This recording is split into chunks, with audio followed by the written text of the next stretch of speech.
Hi, இன்னைக்கு நம்ம பார்க்க போகிற கலெக்ஷன் என்னன்னு பார்த்தீங்கன்னா ஒரு ஆரணி சாஃப்ட் சில்க் சாரீஸ் தான். ஆரணி சாஃப்ட் சில்க் சாரீஸ்லேயே பார்த்தீங்கன்னா இது வந்து செக்டு டைப் சாரீஸ். இது ரொம்பவுமே சூப்பராக இருக்கும்.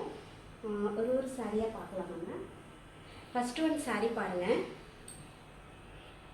இது வந்து ரொம்பவுமே லைட் வெயிட்டாக இருக்கும். நீங்கள் வியர் பண்ணியிருக்குது ஸோ சாஃப்ட் அண்ட் கம்ஃபர்ட். பாருங்கள் எவ்வளோ ஒரு ஷார்ட்டாக எவ்வளோ ஒரு சின்னதாக மடித்து ஃபோல்ட் பண்ணால் கூட எப்படி இருக்குது பார்த்துக்கோங்க. இது வந்து ஆரணி சாஃப்ட் சில்க் சாரீ. இந்த சாரீ இந்த கலர் பாருங்கள் எவ்வளோ சூப்பராக இருக்குன்னு சொல்லிட்டு.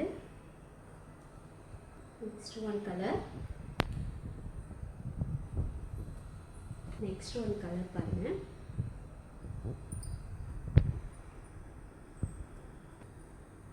நெக்ஸ்ட் ஒன் கலர் பாருங்கள். வெரி நைஸ் அல்ல இந்த கலர். இதெல்லாம் வியர் பண்ணோம்னா சூப்பராக இருக்கும். இதோட ஓப்பனிங் வியூ பார்க்கலாம். இது பார்த்தீங்கன்னா பல்லு பாருங்கள் எவ்வளோ சூப்பராக இருக்குது.